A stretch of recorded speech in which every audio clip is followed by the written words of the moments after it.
Yo, what's going on YouTube gang? It's GZTV back with another video and another horror movie review. We have Us, Jordan Peele's movie. I'm doing this in preparation for his new movie Nope, which is coming out very, very soon. I'm probably going to go watch that. That seems very interesting. I like him as a director, and this film has made me like him even more. Let's talk about the plot, though. In 1986, a young girl named Adelaide, Addie for short, watches a commercial for Hands Across America. At night at the Santa Cruz Beach boardwalk, she wanders away from her parents and enters a fun house where she encounters a doppelganger of herself in the House of Mirrors. Years later, the all-grown Adelaide goes on vacation with her husband Gabe Wilson, and their children Zora and Jason. She's apprehensive about the trip, haunted by the memories of the encounter and recovery, during which she stopped speaking and withdrew from her family. Despite her misgivings, the family meet with their friends Josh and Kitty Tyler and their twin daughters at the beach. On the way there, they witness paramedics taking away a body of an old man, blood on his chest. Jason later sees someone strangely similar to the old man standing still with his arms outstretched and hands bloody. That night, Adelaide tells Gabe about her childhood accident, and she is stopped by a family of four dressed in red that appears in the driveway of the home before breaking into the house. Cornering the Wilsons in their own living room, the family is revealed as their doppelgangers. They include Pluto, Jason's fire-loving, mouth-scarred double, Umbre, Zora's sadistic double, and Abraham, Gabe's double, and are led by Red, Adelaide's double, the only one who can speak, albeit in a guttural, raspy voice. Red explains that they are called the Tethered, as they share a soul with their look-alike counterparts and have come to untether themselves. She tells them the story of a girl who lives a life of comfort and joy while her shadow remains in the dark, suffering while living a mirrored, painful version of the girl's life and hating the girl for it. The Wilsons are separated and terrorized by their psychotic doppelgangers. Adelaide is handcuffed, and Jason discovers that Pluto mirrors his actions. After Gabriel finally kills Abraham, the family gets on their boat together to find help. Meanwhile, the Tyler family is assaulted and murdered by their own doppelgangers at home. The Wilsons arrive and are assaulted as well, but they manage to eventually overpower and kill the Tyler's doubles. Realizing they aren't the only people with doppelgangers, they turn on the news to see that the Tethered have been murdering their equivalents across the U.S., and after doing so, joining hands to form a massive human chain. The Wilsons decide to drive along the coast and escape to Mexico. While leaving, Umbre attacks the car, and Zora kills her by sending her flying into a tree, where she is impaled on a tree branch.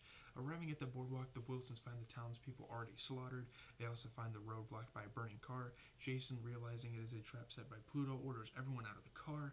Before Pluto can ignite the family's car, Jason backs away so that Pluto mirrors him and walks into the burning car. Very genius by Jason. As Pluto dies, Red suddenly appears and snatches Jason, and while Gabe recuperates from his wounds with Zora in an ambulance, Adelaide chases after Red to the funhouse where they first met. She finds a secret entrance that leads to an underground facility overrun by white rabbits, where she finds Red in a classroom. Red tells Adelaide that the Tethered are actually genetic clones created by the government to control the originals on the surface. When the experiment failed, the Tethered were abandoned underground for generations, mindlessly mimicking the actions of their counterparts and surviving on rabbit meat. After they realized that Red was different from the others, she organized them to escape and take vengeance by murdering their counterparts. Red and Adelaide begin to fight in the form of ballet, with Red gracefully evading and countering all of Adelaide's increasingly unbalanced attacks. When Adelaide allows Red to attack, she impales Red with a fireplace poker, then strangles her to death and breaks her neck before rescuing Jason from a locker. Jason also rescues one of the rabbits. While Adelaide drives the family away in the ambulance, she suddenly remembers the terrifying night she first met Red in the Hall of Mirrors. The clone had choked Adelaide unconscious, damaging her larynx, making her voice raspy and guttural sounding. Oh wow, I didn't even realize this. The ending was very confusing, so reading this now makes it clear. Dragged her underground, handcuffed her there, and returned above ground to take Adelaide's place in her life. Eventually learning to speak and adjusting as a human being, she is thus the Tethered clone, and Red, who she just killed, was the real Adelaide. That's what I thought while I was watching the movie.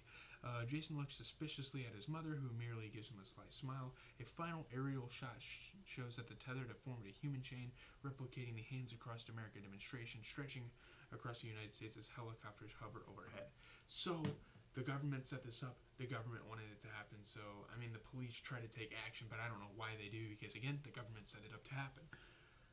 It's a very confusing movie, and I think it is very genius that Jordan Peele took a 1980s social movement and turned it into this twisted, sick version of reality. People and doppelgangers. I mean, doppelgangers exist in the world, but definitely to not to this extremity. Um, his his directing is really good. His cinematography is really good. The scene where the Tylers are getting killed off, like where he's got the shot outside of the house, like kind of at a third-person view. I think it's really, really awesome. I think it's pretty genius. It looks good aesthetically. Again, just taking social issues and putting horror twist on it. That's what has become known in Jordan Peele's directing, and it shouldn't be any different with his new movie, Nope. I'm not sure what this movie is supposedly going to be about, but I'm definitely interested. I'm definitely going to watch it. I might actually go to the theaters and watch this because I've started to like Jordan Peele so much. I mean, look at this, Candyman. One of my newly like favorite horror movies. It's definitely one of the best movies that released last year. I really, really enjoyed Candyman. Let me put that back up there. Sorry, get up all in your faces and stuff. But Jordan Peele, again, he's genius. There's a lot of genius that goes into his work. You know, there was actually a thing. Shout out to Kill Count because he gave me a lot of this information. Jordan Peele actually mimicked the raspy Adelaide voice. And that twist at the end was very, very good. You know, the fact that the tethered version of Adelaide is actually her, in that she's actually the tethered version. It's kind of confusing, but if you watch the movie, I mean, you guys have watched the movie, I would hope, if you're watching this review, because, again, spoiler alert, I try to tell you guys as much as I can. It's kind of late in the video to say that, but this is a really good movie. I definitely suggest that you guys go and watch it. I don't have too much else to say. I mean, the plot is pretty straightforward. You know, this family's going on vacation. All of a sudden, the Tethers take over the world. They finally get out of this underground tunnel, which I don't know if that's supposed to be highlighting like Underground Railroad. I don't think it is. I think it's just like, okay, I'm trying to think, because like if it's a race thing, then I'm interpreting it as like rich black people not understand. I mean, I don't know. It's kind of hard to explain like what this movie's supposed to represent, because there's always someone that is just like you that's living in worse circumstances. I guess that's kind of what Jordan Peele wants us to think. I mean, it's not think. I mean, it's true. I mean, there's someone that's just like me, looks like me maybe, that's probably not living as good of a life, or maybe I'm the tethered. I don't know. It's just kind of a cool concept. And again, taking this like social movement, the Hands Across America thing, and just turning it into this horror movie, people getting in jumpsuits to represent the red people on the shirt, is crazy. Like, I don't know how Jordan Peele came up with this idea. I think it's one of the best ideas for a horror movie I've ever seen. And I mean, he's made like this his own like iconic horror villains with the tethered people. It's like a cult. It's like an evil cult. It's like one of the best evil cults I've seen in like horror films. And it's Jordan Peele, you know, the guy you know from Key and Peele, like the comedian duo. This guy is a director. He should be taken serious. Some people only see him for his SNL skits and yada yada yada, but he's a really, really competent director in the horror industry, and I think people should start to realize that. Yeah, when I first saw this movie on the internet, I was like, it doesn't look really that good. But I watched it because I'm just so enthused with Jordan Peele. Like, he's one of my favorite horror directors right now. I watched it. I'm like, man, this is genius. Pretty terrifying. There are a decent amount of jump scares. It's not like sinister scary, but there's definitely some jump scares. It's terrifying. It's intense.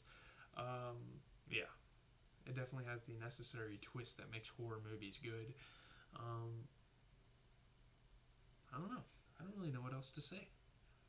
It's pretty weird. It's got a lot of creepy. I don't know. It's more creepy than scary. That's it for the video. Later tonight, though, I'm going to be hopping on my team and grinding. That sounds like a lot of fun right now. Yeah, just sounds fun. You know, football season's over. Usually once football season's over, I hop on 2K.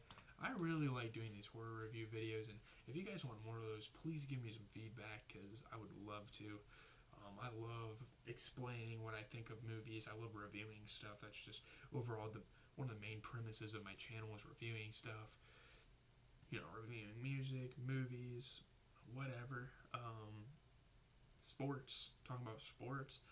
I just like talking a lot, especially when I'm isolated. But anyways, leave a like, comment, subscribe. It's always been GZTV, covering and reviewing all of your favorite horror movies. If you have any suggestions for me to watch that aren't on my channel, please let me know. Not a lot of people watch these videos. It's more for my own enjoyment. I definitely enjoy horror movies, especially since like Halloween. I still watch horror movies. I don't know.